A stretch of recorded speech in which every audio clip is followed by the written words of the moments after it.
الله الرحمن الرحيم الحمد لله رب العالمين وأصلي وأسلم على المبعوث رحمة للعالمين سيدنا وحبيبنا وشفيعنا محمد وعلى آله وصحبه أجمعين. خوش آمدید به درس نهم تجویدی ما. ان شاء الله در درس امروز ما در مورد المدود یعنی مدها یاد میگیریم. در درس قبلی ما صفتهای غیر متضاد رو گذاشتیم و پیش از آن صفتهای متضاد رو گذاشتیم. ان شاء الله در این درس مختصرا ما یعنی از بخش مدود میگذاریم و هفته آینده از درس وقف و وصل میگذاریم که این ما رو به انتهای یا درس های ابتدایی تجوید میرساند و ان شاء الله بعد از اون امتحان میشود. از این سبب ان شاء الله درس امروز رو آغاز مینماییم. تعریف مد. اولا مد چی را گفته می شود؟ نظر کنید. از جهت لغتا از زیادت و تطویل یعنی افزایش و درازکنی را گفته می شود. خودی کلمه المد پس این معنای لغویش می باشد. اما برای ما مهمتر معنای اصطلاحیش می باشد که از جهت فن تجوید این چی معنا دارد یا این چی یا به چی اشاره می کند. اطالة الصوت بحرف من حروف المد او بأحد حرفي اللين. دراز کردن آواز با یکی از حرفهای مد یا با یکی از دو حرفی لین. این باید لین باشد. اکنون حرفهای مد کدام ها هستند؟ من برای شما الکی پیش کرده بودم در درسی و فکرم در درسی مخارج بود. دوباره نظر میکنیم که حروف المد کدام ها هستند. الفی که ما قبلش فتحه باشد، واو ما قبلش ضمه باشد و یا ما قبلش یعنی که پیش از آن کسره باشد. و این یعنی این سه تا حرف های مدی در این کلمه نوحیها جمع می شود. اینها رو ما چی میگوییم؟ حرف های مد. و حرف های لین به شما معلوم هست چون که ما همین هفته قبلی از این سبب من برای شما پیش نکردم. اما اگر فراموش کرده باشید حرف های لین یا اینکه دو حرفی لین واو و یای را گفته می شود که پیش از آنها فتحه باشد. پس این است حرف های مد و لین که باید در بخش مد دراز کرده شوند.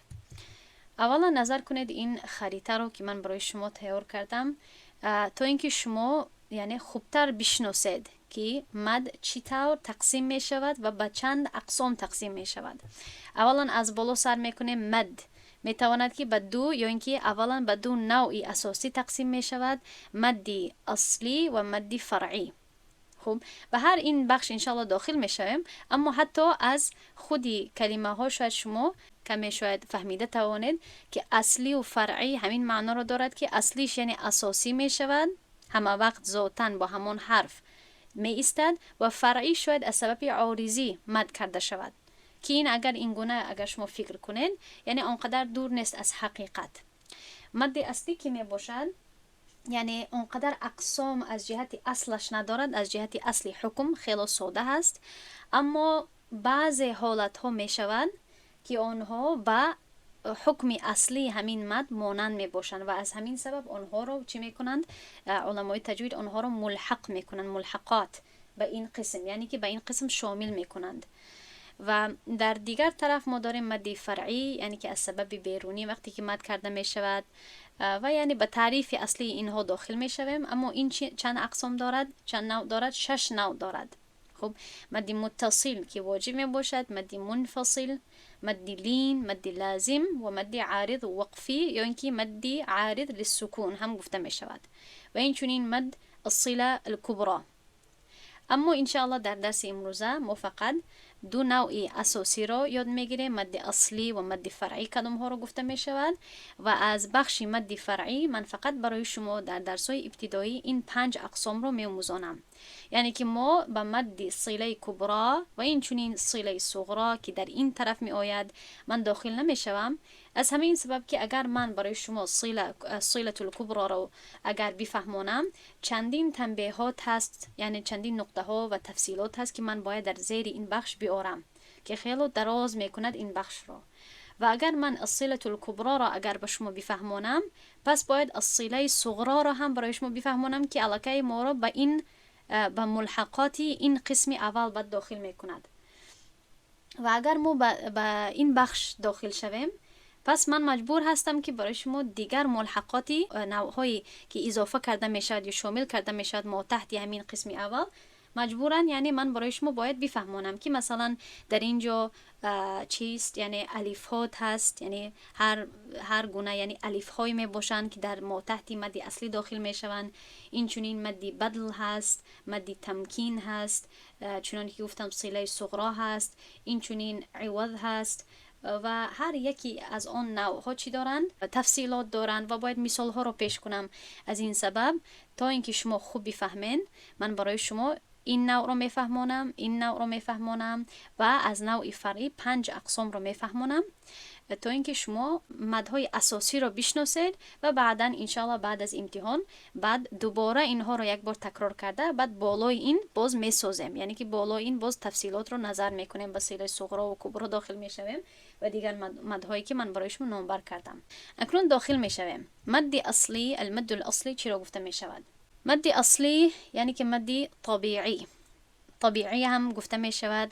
تعریفش چیست؟ مدی اصلی وقتی رخ میدهد که بعد از حرف مد، یعنی که الف و یا که ما قبلی از آنها حرکتی هم جنسی آنها باشد، در صحیفه قبلی من الکی به شما گفتم سبب های اضافی مد موجود نباشد، مانند همزه یا سکون. یعنی که اگر با کلمه های آسان بگویم بعد از حرف های مد همزه یا اینکه سکون نآید، این رو مد اصلی گفته می شود. پس چی می شود؟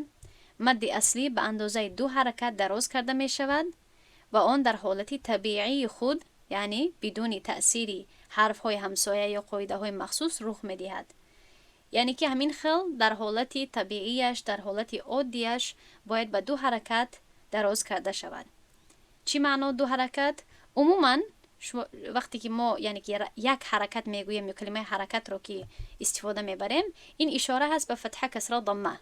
چی طوری که ا، ای، او میگوییم اینها رو گفته میشود یک حرکت. اما فرض کنیم که ما یک بار او نگوییم یا یک بار نو نگوییم، 2 بار اگر نو بگوییم چی میشود؟ 2 حرکت میشود. پس اگر یعنی این 2 حرکت رو ما یک جایه کنیم، به جای ا چی میشود؟ ا، یعنی که گویا که ما همین ا را 2 بار دراز کردیم. وقتی که 2 بار دراز شود یا یک جای اگر دراز کرده شود، این رو 2 حرکت گفته می شود. بعضی ها این رو با باز کردن یک انگشت تشبیه می دهند. اگر به حالت عادی یک انگشت را بالا کرده شود و پایان کرده شود، یعنی همین یک هنگامی که یک انگشت بالا می شود، این رو 2 حرکت گفته می شود. اگر با آهستگی یعنی باز کرده شود. بعضی ها کمی دیگر میفهمانند، از این سبب اگر دیگر خود شنیده باشید باقی نیست، مهم همین است که نتیجه ما یک باشد. خوب، یعنی که یک حرکت یا حرکت های فتح، کسر، ضمه خیلی کم به درجه از همه کم یعنی خوانده می شوند و 2 حرکت 2 باری آنها می شود. خوب، پس مثال رو نظر کنید. کلمه قاله، در اینجا الفی مدی، یعنی در اینجا میبینیم که الف هست، ما قبل آن فتحه هست. البته ننوشتم حرکت ها را، اما شما میدونید. بعد از قاف با فتحه آمده است و صدا با 2 حرکت دراز کرده می شود. از این سبب من به جای که قاله بگویم قاله میگویم. خوب، یعنی که قاله نمیگویم، چون که اگر ما قاله بگویم قا را من دراز نکردم به 2 حرکت، باید که به 2 حرکت دراز کنم از سبب همین حرفی مدی. بعضی دیگر مثال ها رو نظر کنید. مثال یکم تو جا دیلو نانی. در اینجا اگر اهمیت بدهید، ما 3 حرف های مدی را در یک کلمه داریم. یکمش شاید آسان اینجا نظر کنید، واو. میبینیم که پیش از واو حرکتی چیست؟ ضمه هست و خودی واو البته که ساکنه هست. پس این شد حرفی مدی یکمی ما و در اینجا با کدام اندازه باید دراز کرده شود؟ به 2 حرکت، به اندازه 2 حرکت. لو به جای لو. و در اینجا هم میبینیم که در اینجا یا آمده است که ما قبلش پیش از آن کسره هست و خود یا البته ساکنه هست. پس این است حرفی مدی دومی ما که ما باید این را مقداری 2 حرکت دراز کنیم. مدی اصلی را در اینجا جاری نماییم و در اینجا داریم جیمی که بعد از آن الف می آید. البته این الف مقصوره هست، اما باز هم الف هست و پیش از الف چیست؟ فتحه. پس در اینجا هم این یعنی الف را ما دراز میکنیم. هر 3 حرف های مدی در یک کلمه جمع شدند. پس این را ما چطور میخونیم؟ تو اتجادلوننی. خوب این گونه باید فرق کرده شود. اتجادلوننی. خوب یعنی شما نباید حرف هایی که یک تا حرکت دارن آنها رو نباید دراز کنید. زیادتر از یک حرکت آنها رو باید دراز نکنید. اینش نادرست شد چون که الیفی که همزه که در اول می آید این رو هم دراز کردید، تای مضمومه رو هم دراز کردید که باید دراز کرده نشود. بعضی ها از سببی که کلمه رو نمیشناسند و یعنی از جهت عربی نمیشناسند و میخواهند که یعنی حرف ها رو یک جای چسبانده خوانند، از سببی که دشواری دارند از جهت قرائت، آنها در دوران فکر کردنی این که کلمه بعدی چیست و قانون قرائت چیست نخست همین گونه دراز کردن میگیرند. تجادلوننی. این گونه نخست هر خیل دراز کردن میگیرند که این نادرست است. اگر کسی رو میشناسید یا خودتون همین گونه باشید که مثلا در یک جز رسیده باشین که آن جز به شما اونقدر آشنا نباشد، بعضی کلمه های آید که به شما یعنی معلوم نباشد، آشنا نباشد، شما نخوانده باشید، پس وقف کنید و همون کلمه را شکسته یک بار یعنی ادا کنید، بخونید و بعدا قرائت خود را ادامه بدهید. چی دوری که من برای شما در اول همین کلمه رو کردم. پس اگر اینو فهمیدین این دو مثال هم خیلی آسان هست، زیاد وقت را نمیگذارم. در اینجا هم واو هست که ما قبلش ضمه هست، یا هست که ما قبلش کسره هست و در اینجا الیفی هست که پیش از الف چیست؟ فتحه هست. پس این سه حرفی مدی یعنی در یک کلمه در اینجا هم جمع شدند. نوحیها. و این از سبب دیگر هست که در اینجا علامتی مدی منفصل یا اینکه متصل هست من برای شما میفهمانم، اما این علامتی یک مدی دیگر هست که در اینجا مانده شده هست.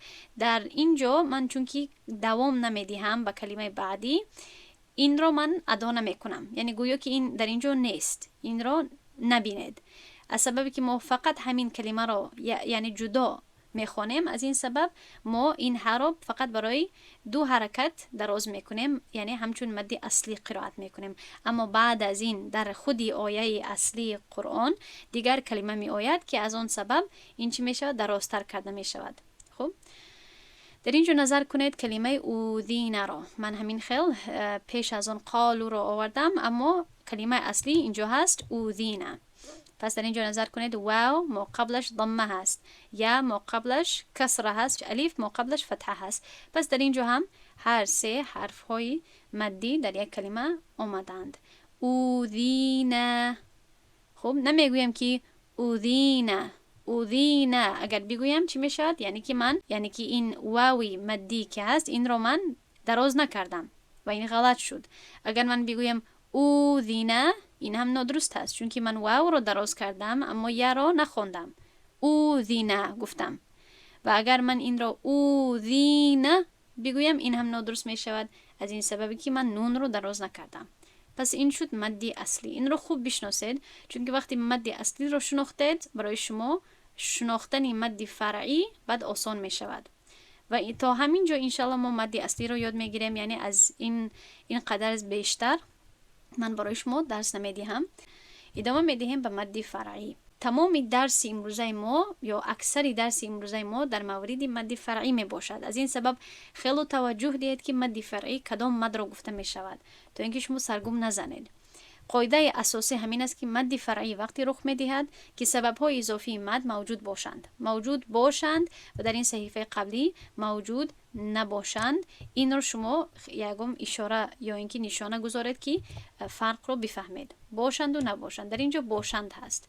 مانند همزه یا سکون آن درازتر از مدی اصلی خوانده می شود وابسته به نمودی سبب و با 4، 5 یا 6 حرکت دراز کرده می شود. این 6 اقسام دارد. خب یعنی که همین قدر رو بدانید برای حال که از مدی اصلی درازتر کرده می شود، یعنی که از 2 حرکت زیادتر می شود، 4، 5، 6 حرکت. خب پس در اینجا 2 سبب می تواند باشد، یا اینکه سببی همزه یا اینکه سببی سکون، خودی حرفی همزه یا اینکه از سببی سکون. اگر از سببی سکون باشد یعنی که بعد از حرفهای مدی اگر همزه آید این میتواند که به قسم متصل چی شود؟ تقسیم شود. متصل واجبه، منفصل که جایز هست و صله کبرا. و اگر بعد از حرفهای مدی اگر سکون آید، یعنی که البته در بالا یک حرف دیگر می آید اما فرق نمی کند، اگر سکون آید این به 3 اقسام دیگر تقسیم می شود. یعنی 3 اقسام دارد: مدی لین، مدی لازم و مدی عارض وقفی یا اینکه عارض للسکون. همه اینها 6 اقسام می شوند که ما تحت مدی فرعی داخل می شوند. که مدی فرعی آن مد را گفته می شود که بعد از حرف های مدی همزه یا سکون آید یا اینکه باشد. اگر نباشد آنها را مدی اصلی گفته می شود. اما اگر باشد مدی فرعی می باشد. و مدی فرعی 6 اقسام دارد به 6 حالت، یعنی آمده می تواند. 3 حالتش به همزه وابسته هست و 3 حالت دیگرش به سکون. در درس امروز ما 2 حالت یکم را که وابسته به همزه هست نظر میکنیم و 3 حالتی که به سکون نظر میکنیم. البته مختصرا تمامی نقطه های اساسی رو بیان کرده. سر میکنیم از مدی منفصل که جایز هست. جایز رو من میفهمونم چی معنا دارد. اولا تعریفش چیست؟ تعریف عادی و آسان. پس نظر کنید این مد وقتی رخ میدهد، یعنی که وقتی پیش می آید که حرف مد در آخر یک کلمه و همزه در اولی کلمه دیگر باشد. خب در این حالت مد به مدتی 4 یا 5 حرکت دراز کرده می شود، اما دراز کنی اختیاری هست، جایز هست. این است معنای جایز، یعنی که این دراز کنی اختیاری هست از سبب این که جایز هست که اگر دراز کرده نشود یا اینکه کم دراز کرده شود. اما البته که از مدی اصلی باید کم کرده نشود. تا جایی که مدی متصل می باشد آن را ما واجب می گوییم، از همین سبب که اختیاری نیست، باید دراز کرده شود. پس نظر کنیم که آیا همین تعریف در این مثال ها تطبیق می شود؟ می بینیم که خب اولا برای آن که شما یک مثال رو بفهمید باید چی کنید؟ شما باید حرف مدی رو پیدا کنید. پس در اینجا در این مثال البته حرف مدی به رنگ سرخ رنگیده شده است. پس میبینیم که در اینجا الف هست، در اینجا واو هست. البته حرف های مد که میگویم الکی ما قبل آنها حرکت همجنس وجود دارد، از این سبب ما حرف مدی میگویم.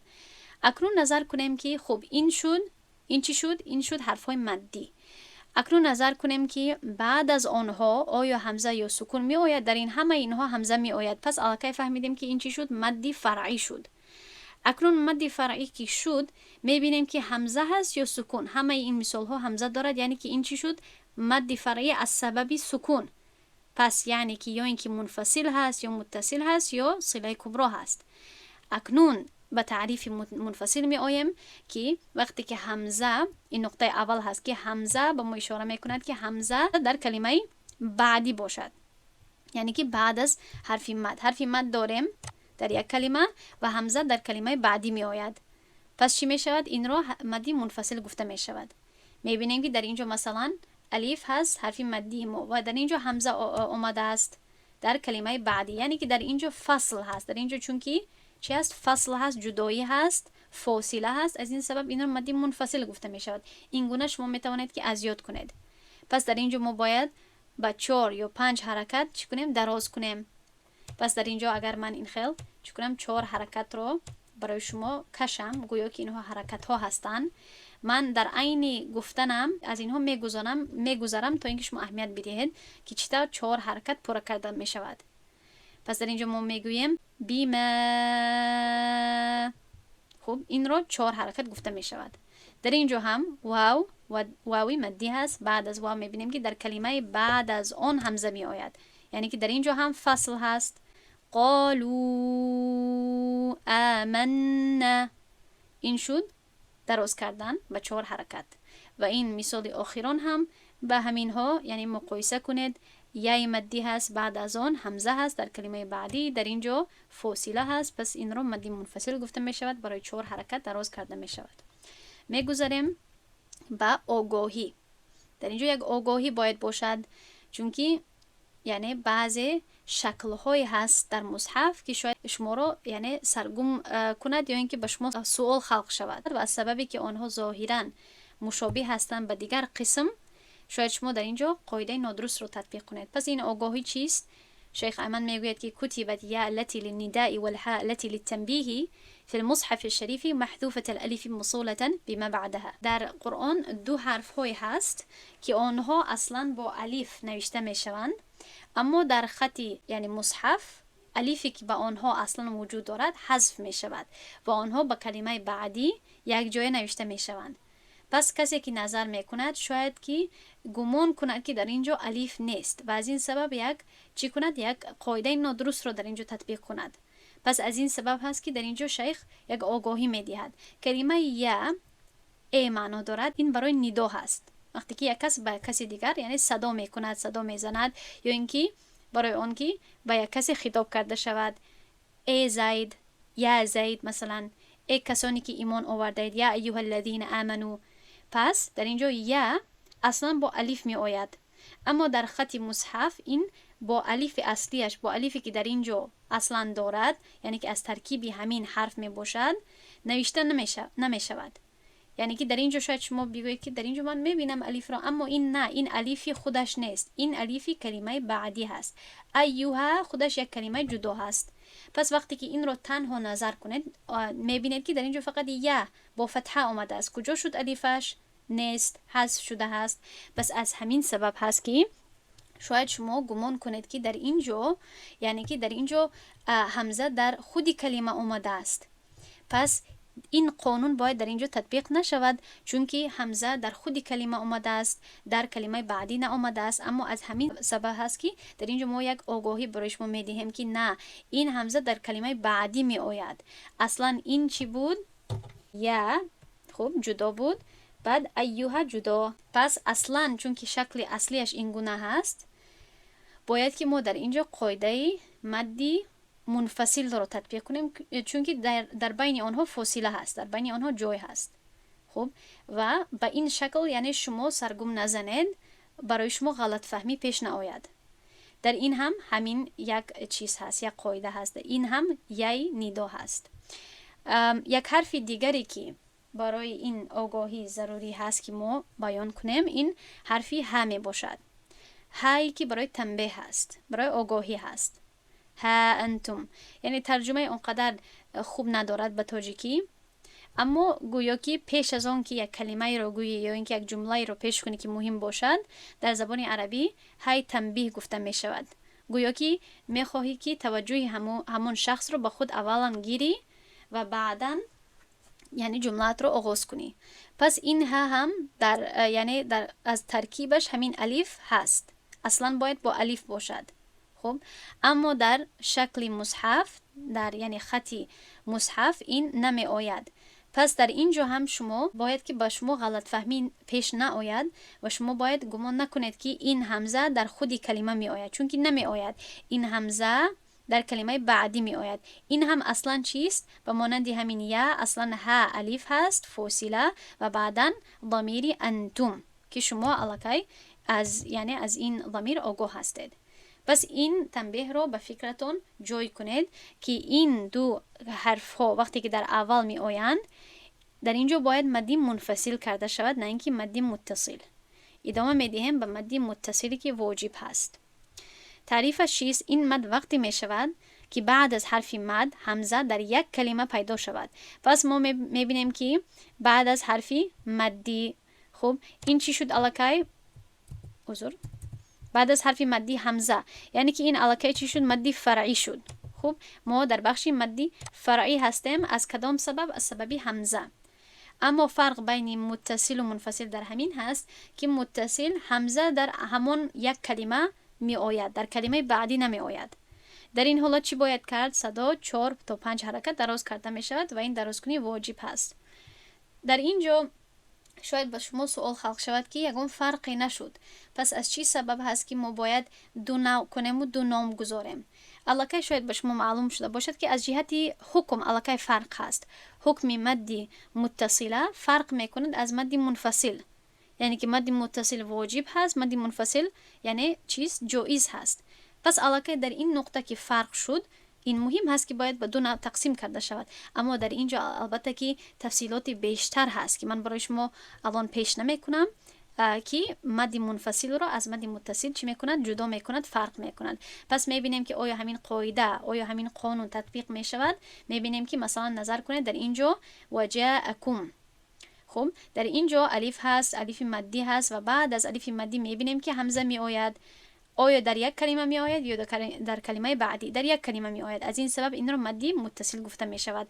و شاید شما علاقه یعنی بدانید که متصل معنای چسبیدن یا پیوست بودن را دارد و منفصل جدا بودن، چون که شما علاقه آگاه هستید از ضمائر متصله و منفصله. پس یعنی از جهت لغوی آنها هم معنا هستند. از این گونه می توانید که در حفظتون بگیرید. در اینجا هم واوی مدی هست، همزه در خودی عین همون کلمه می آید. از این سبب هم در اینجا مدی متصل با وجود می آید یا باید جاری کرده شود. در اینجا هم سی ابیهم، خوب 4 تا 5 حرکت باید دراز کرده شود. ادامه می دهیم. در اینجا یک آگاهی هست که با آگاهی اولی مانندی دارد، اما حکمی چپنه هست، یعنی حکمش برعکس هست.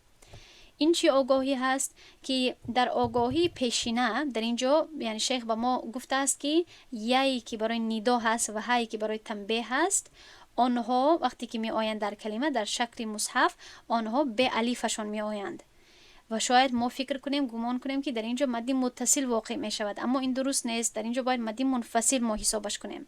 اما در این آگاهی یعنی حکم چیست؟ برعکس هست، از این جهتی که در یک کلمه، در این کلمه که ها عموم باشد، ها مقرأ کتابیه، در این کلمه این ها برای تنبیه نیست، این از اصلی کلمه هست، معنایش بیاید هست. خب مفسران میگویند که این به معنای تعالوا هست یا تعال. خب این برای تنبیه نیست، این ها برای تنبیه نیست. وليست للتنبیه وعليه فالمد الذي فيها مد متصل وليس مدا منفصلا. یعنی که پس در اینجا شما باید فکر نکنید که این چون که برای تنبیه هست یعنی این اصلا چیست، این باید ها الف باشد و بعدا همزه می آید پس این مدی منفصل هست. نه، این مدی منفصل نیست، این مدی متصل هست. خب پس از این آگاهی با خبر باشید.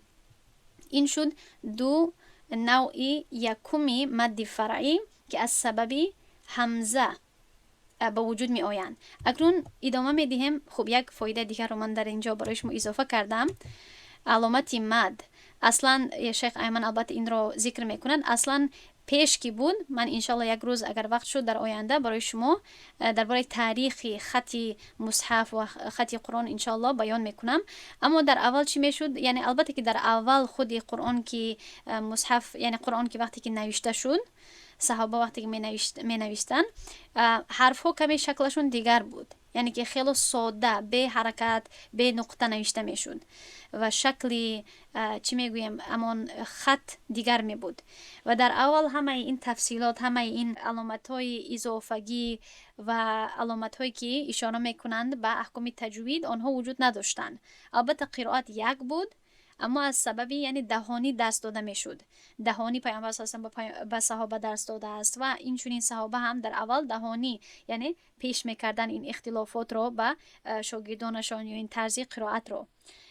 اما وقتی که یعنی به مرور زمان چی شد؟ بعضی این علامت ها رو اضافه کردن صحابه و تابعین تا اینکه برای خواندن اعجمی ها یعنی کسانی که عرب نیستن آسانی پیدا شود و این باقی ندارد. این رو ما اضافه کردن به قرآن حساب نمی کنیم، یعنی که ما چیزی رو یا کلمه رو اضافه نمی کنیم، ما فقط اشاره های رو میگذاریم. بعضی وقت رنگ های رو گذاشته می شود تا اینکه به ما به قاری یا قاریه اشاره کند که در اینجا باید از جهت عربی چطور باید تلفظ کرده شود یا دراز کرده شود. پس در اول چی میشد؟ خودی کلمه مد رو نوشته میشد، چنانکه که در اینجا میبینید در مصحف های قبلی یا اولی خودی کلمه مدون یعنی گذاشته میشد، دراز کرده میشد میم رو و بعداً با مرور زمان این کلمه یعنی ساده تر شد و ساده تر شد تا وقتی که میم خودی میم رو هم نمی نویستن، مد رو هم اونقدر نمی نویستن، همین گونه میکردن و این به همین شکل ماند. پس وقتی که شما اکثر ما از مصحف مدنی استفاده میبریم، در مصحف مدنی بین مدی منفصل و متصل فرق نیست، همین علامت گذاشته میشود که این علامت اصلش چیست؟ مد. اما بعضی دیگر مصحف ها هست که در خطی آنها بین مدی منفصل و متصل فرق هست به این شکل. در اینجا اهمیت بدهید، دو تا هست، این گونه نوشته می شود مدی متصل و مدی منفصل این گونه نوشته می شود که آنها خیلی به هم دیگر مانندی دارن، اما بعضی دیگر مصحف‌هایی که فارس زبان‌ها استفاده می‌کنند در هندوستان استفاده می‌شود، یعنی در دیگر دولت‌ها بعضی وقت استفاده می‌شود، خیلی مشهور هست و خیلی یعنی آسان و روشن معلوم می‌شود خطش. این گونه فرق را بین منفصل و متصل بیان می‌کنند که بعضی اطفالی که به من هم یعنی می‌خواندن پیش، اطفال رو وقتی درس می‌دادم، من به آنها میگفتم که اگر این مد رو هم اگر دراز نکنی، اما به این مد خیلی توجه بده، چون که اطفال میدونید که در قانون‌های تجویدی بعضی وقت آنقدر توجه نمیدهند. پس به آنها میگفتم، تکرار میکردم که اگر تو تیز خواندنی هستی حداقل، پس حداقل به این مد زیادتر توجه بده، این رو از پیشت باید خطا نخورد، خب چون که واجب هست. پس این رو هم یعنی این فایده رو در فکر خود بگیرید ان شاء الله. ادامه میدیم به مدی لازم. این کدام مد می باشد؟ این مد وقتی رخ میدهد از همین جا، از مدی لازم و لین و دیگرها، آنها از سبب سکون به وجود می آیند. پس این رو فراموش نکنید، یعنی بعد از حرفهای مدی در کلمه بعدی یا در حرف بعدی چیز سکون هست، خواه سکون ظاهرا معلوم شود یا پوشیده باشد در زیر شده. مدی لازم کدام هست؟ این مد وقتی رخ میدهد که پس از حرفهای مدی سکون آید و این حالت در یک کلمه باشد. این مد باید دائما 6 حرکت دراز کرده شود و درازکنی حتمی هست، لازمی هست. خب از همین سبب این رو لازم گفته می شود. پس این دو مثال اول رو که شما می بینید، اینها رو یعنی این دو مثالی هست که بعد از حرفهای مدی سکون می آید، اما سکون رو شما دیده نمی توانید، پوشیده هست در زیر، یعنی در زیر شده. شما باید بدانید و فراموش نکنید که شده به ما اشاره میکند که در اینجا از همین حرف 2 تا هست، یکمش با سکون هست و دومش با حرکت. من یک بار برای کسانی که سرگم زده میزنند، من در اینجا می نویسم، اینجا یکم خا چیست، 2 تا خا هست، خا یکم و خای دوم، یکمش با سکون هست، دومش با حرکت. در اینجا میبینیم که در اینجا الف مدی هست. خوب الف یعنی که ما قبلش فتحه هست، پس این است حرف مدی ما. بعد از حرف مدی ما میبینیم که در اینجا سکون می آید، سکون آید، سکون آمده است در اینجا. بله میبینیم که در اینجا خا هست، سکون دارد. البته که شما نمیبینید این معنای آن را ندارد که سکون نیست. البته شما باید از شده آگاه باشید که شده چی اشاره میکند. در اینجا تشدید به ما اشاره میکند که در اینجا 2 تا خا هست، خا یکمش با سکون. پس وقتی که خا یکمش با سکون باشد، همین قانونی مدی لازم در اینجا جاری می شود، تطبیق می شود. باید در اینجا با 6 حرکت دراز کرده شود. خب الصاخ، خب این گونه باید دراز کرده شود. و البته این وابسته به سرعت قرائت شما هست، از حد و تحقیق و دیگر، اما عموما به 6 حرکت باید دراز کرده شود. و در اینجا هم، در اینجا لام یکم سکون دارد، پس در اینجا مدی لازم باید تطبیق کرده شود. ضال. خب من ادامه نمیدیم چون که در اینجا یک مدی دیگر بعد می آید. اما اینجا ما چند قدر دراز کردیم؟ به مدتی به زمانه 6 حرکت. خب اول قاعده رو خوب آشنا شوید، بفهمین و بعداً اگر از جهت تطبیق کردن مشکل داشتید، البته درس های تصحیح برای همین هست. پس این رو دیدیم که یعنی وقتی که سکون ظاهرا معلوم نمی شود، اما در اینجا نظر کنید در این 3 مثال دیگر، در اینجا سکون ظاهرا یعنی که در اینجا معلوم می شود، اما در اصل معلوم نمی شود. برای چی؟ هدفم چیست؟ برای که اینها در حرفهای مقطعه می باشند. در حرفهای مقطعات وقتی که در اولی سوره ها، چنانی که شما آگاه هستید، وقتی که یک حرف می آید باید خودی حرف رو گفته شود. در 29 سوره های قرآنی در اولشون حرف های مقطعات می آید و همه این حرف ها یک جای 14 تا حرف می باشند. مثلا از همه مشهورش که شاید به شما آشنا باشد، یاسین. یاسین که می گویم یعنی که از جهت معنا به ما معلوم نیست، این مشابهات هست، این آیه های مشابهات هست. ما از جهت معنا باید در آنها درون نشویم، داخل نشویم، معناهای آنها رو باید جستجو نکنیم. فقط مسئولیت ما همین هست که ما باید به آنها ایمان آوریم. این کلام الله هست، من ایمان دارم، قبول دارم و دیگر به تفصیلاتش داخل نشویم و البته درست قرائتشون کنیم. پس این صاد اصلا چیست؟ صاد این گونه می آید. خب و یعنی علامتی مدی می داشته باشد. نون، نون والقلم و ما یسطرون. خب پس نون در اولی سوره قلم می آید. حمیم شما آگاه هستید، ح میم این گونه می آید.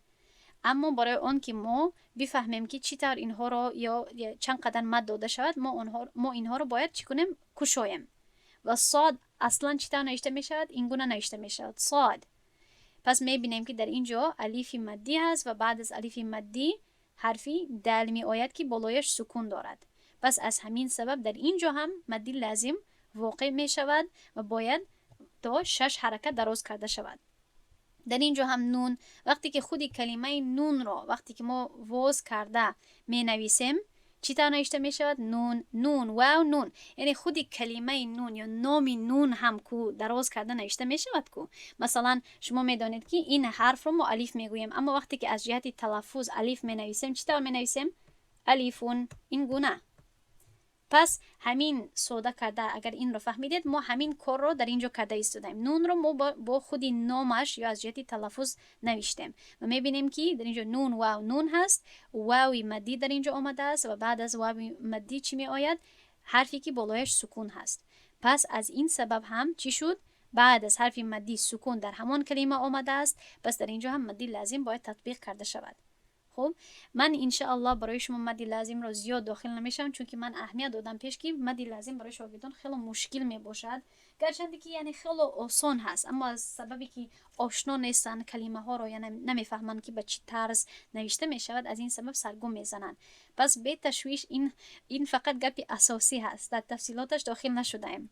خب و یعنی پیش از آن که ترسید صحیفه بعدی رو نظر کنید. مدی لازم باز با 4 اقسام تقسیم می شود. خب در اینجا فقط تعریفش بود و این مثال ها رو من همچون یعنی مثال استفاده کردم تا اینکه شما خودی تعریف این قسم رو شناسید و فهمید. اما این قسم 4 این قسم باز 4 نوع دیگر دارد، یا خواهد 2 نوع گوید. اولش کلیمی گفته می شود، بعضی وقت کلمی هم گفته می شود. یعنی نوع یکمی ما تحت لازمه مدی لازمه کلیمی گفته می شود و نوع دویمش حرفی. چی معنا دارن؟ خیلی آسان. کلیمی فقط همین رو معنا دارد که در یک کلمه قرآن این مد، یعنی این مد هست، این مد به وجود می آید. پس شاید به شما سوال خلق شود که مگر همه کلمه های قرآن کلمه نیستن که ما این رو کلیمی می گوییم؟ بله، این یک سوال خوب هست، اما این مقایسه به چیست؟ مقایسه به حرف های مقطعات. چون که ما در قرآن بغیر از کلمه ها حرف ها هم داریم، یعنی نون و یاسین و غیره و الف لام میم. پس چون که از آنها ما اختلاف کنیم یا اینکه آنها را جدا کنیم و بین آنها فاصله کنیم و یعنی بین آنها یعنی چی کنیم؟ روشنی اندازیم، بین آنها جدا کنیم. کلمه هایی که در آنها مدی لازم آیند کلیمی گفته می شود و مدی لازم وقتی که در حرف ها با وجود آیند آنها را ما حرفی می گوییم. و هر دوی هم کلیمی و هم حرفی یا مخفف می باشند یا مثقل. پس یعنی مدی لازم بعضی وقتی که با پوره تفصیلات وقتی که بیان میکنیم چی میگوییم؟ در اینجا مدی لازم واقع می شود مدی لازمی کلیمی مخفف، مدی لازمی کلیمی مثقل، مدی لازمی حرفی مخفف، مدی لازمی حرفی مثقل. در اول البته کسانی که ابتدا کنندن شاید یعنی به شما کمی سخت معلوم شود، اما این گونه نیست، در اصل آسان هست. خب پس برای همین هست که من در تفصیلاتش داخل نمیشوم. همین قدر بدانید که مدی لازم چیست از جهت اصلش. از جهت اصلش همین است که بعد از حرف مد وقتی که سکون در عین کلمه وقتی که آید باید که به 6 حرکت دراز کرده شود. تمام، آسان.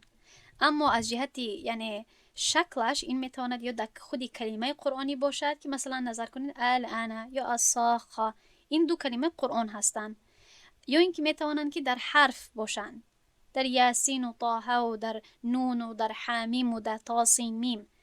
این 2 نوع دارد. و مخفف چی معنا دارد؟ یعنی که بعد از حرف مد سکون آید. در اینجا میبینیم که سکون هست، این رو مخفف گفته می شود.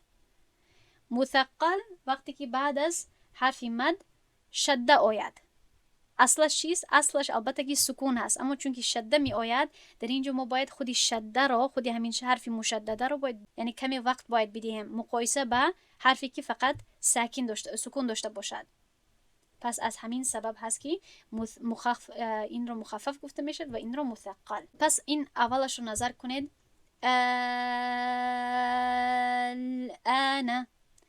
این در دو جای قرآن این کلمه می آید و فقط این قانون مدی لازمی کلمی مخفف در همین کلمه جاری می شود، تطبیق می شود. یعنی که دیگر کلمه وجود ندارد در قرآن که این مدی لازمی کلمی مخفف باشد.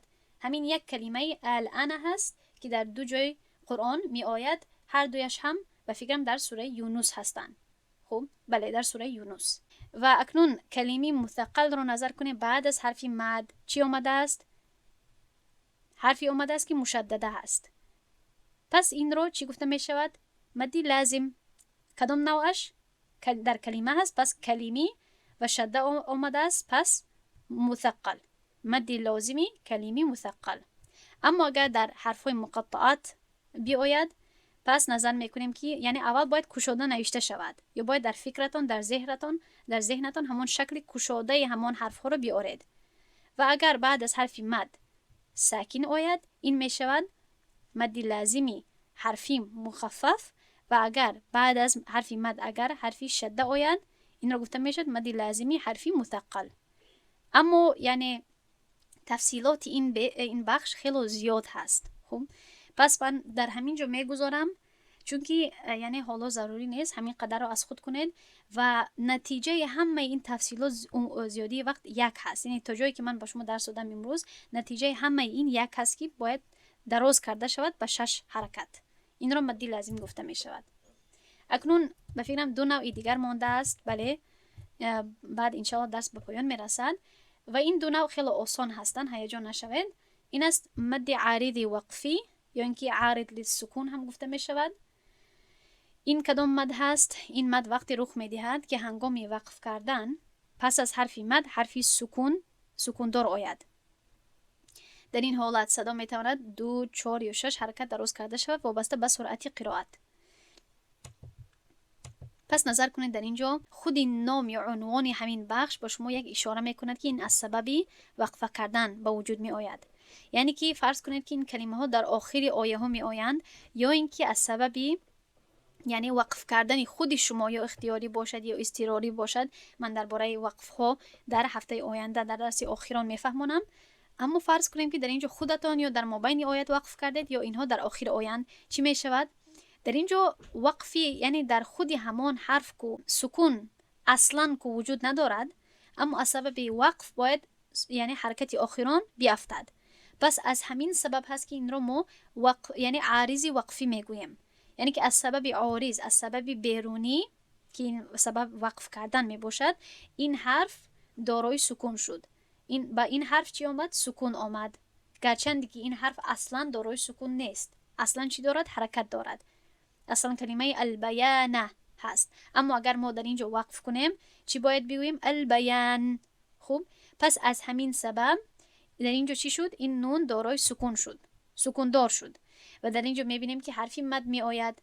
پس ما باید در اینجا چی کنیم؟ مد کنیم. بیان کافی نیست، باید بیان گفته شود.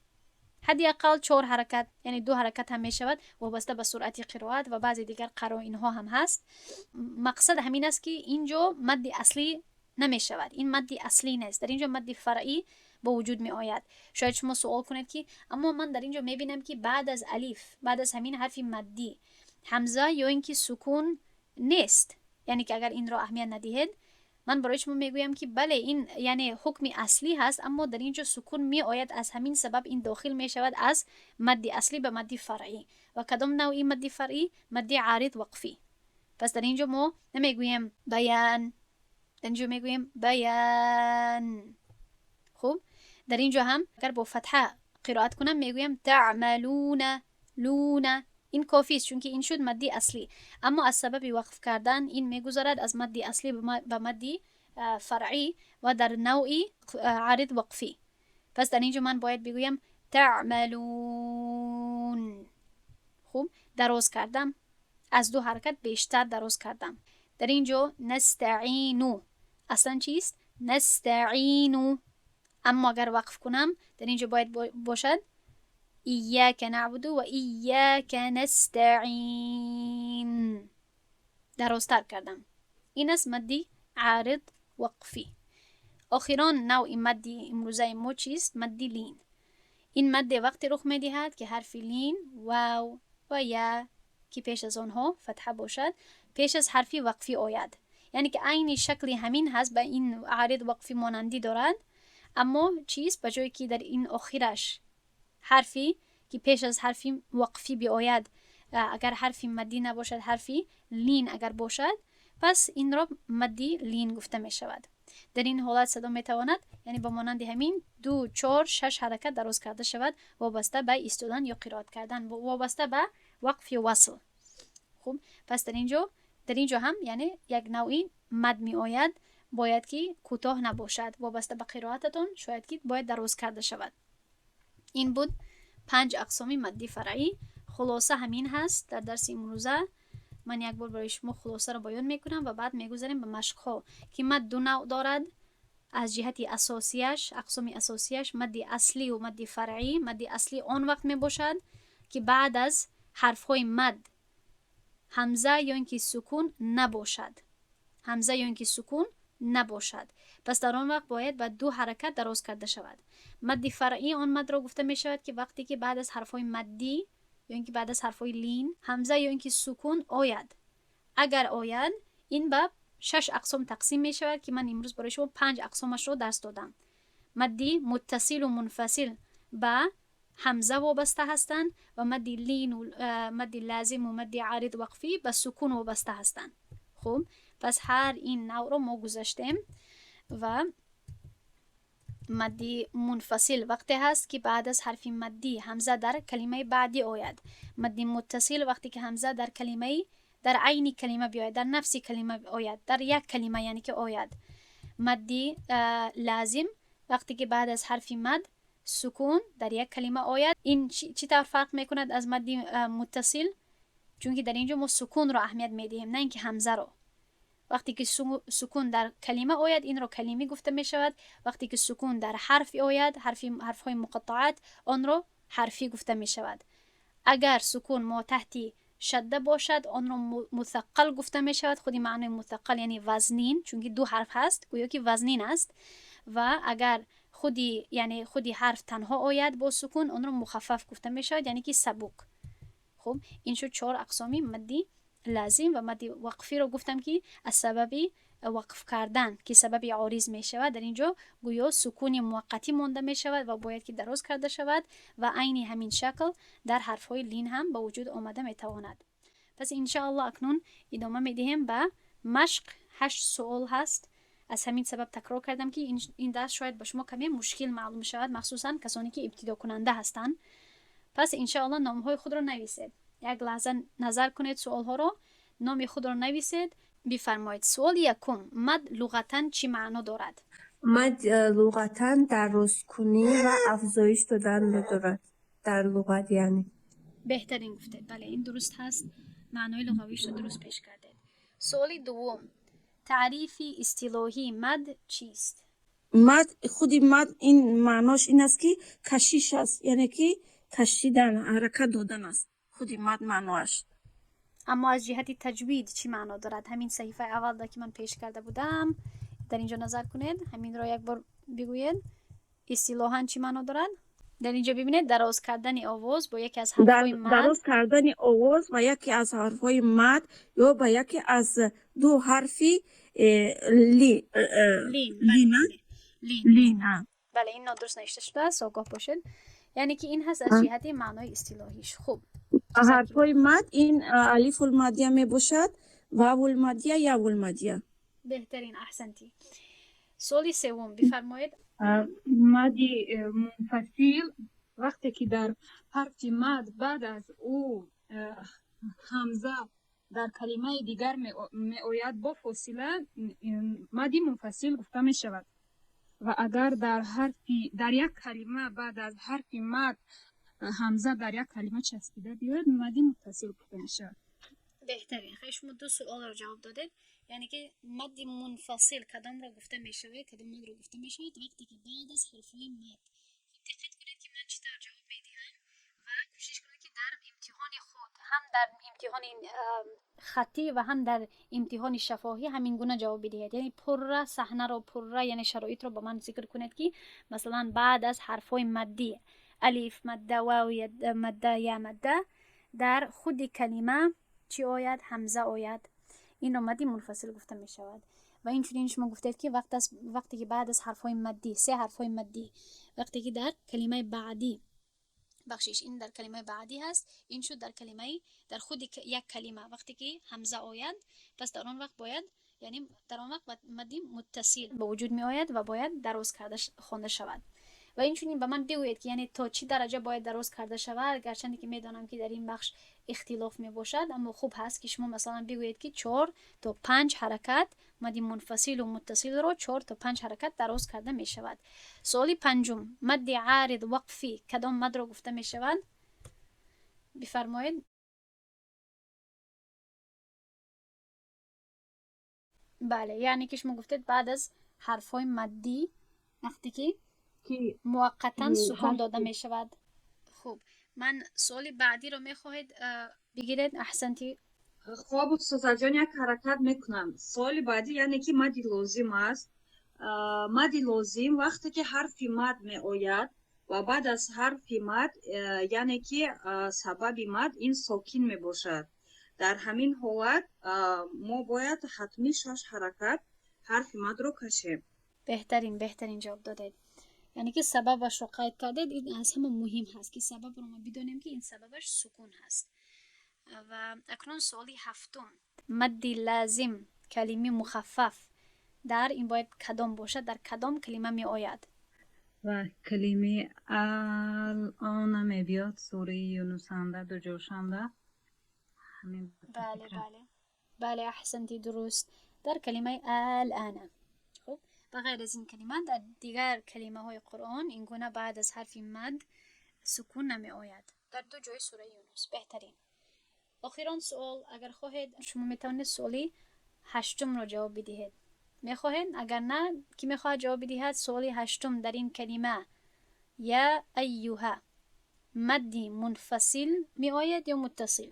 استاد جان، در این حرف همزه که شما در آخر همین موضوع گفتین که حرف همزه ای کلمه می آمدگی در اینجا رنگ مدی متصل وانمود می شود. یعنی که یا ایوه حرف مدی در اینجا کدام حرف هست؟ یعنی حرف مد در اینجا کجا هست؟ در انا همین یا چسبیدگی هست. یعنی که در اینجا اصلا باید این گونه باشد. ها، این یک اشاره هست برای شما، این گونه باید باشد. یعنی که این همزه از کلمه بعدی است. خوب، پس این شد الف مدی ما. بعد از الف مدی در خود کلمه همزه آمد یا کلمه بعدی؟ در کلمه بعدی هست همزه. بله. پس از این سبب این مدی چی شد؟ مدی منفصل میشه. بهترین. این رو من برای چی از شما پرسیدم؟ از سببی که میدانه که در باره این یک آگاهی هست که این یایی که حرف نیده می باشد، این در مصحف به الفش نوشته می شود. پس از این سبب سرگم زده این رو مدی متصل حساب نکنید گفته من برای شما یک بار دیگه پرسیدم. خب انشاءالله درس در همینجا به انتها می رسد. سبحان الله و بحمده، سبحانك اللهم و بحمدك، نشهد ان لا اله الا انت، نستغفرك و نتوب الیک. السلام عليكم ورحمة الله وبركاته.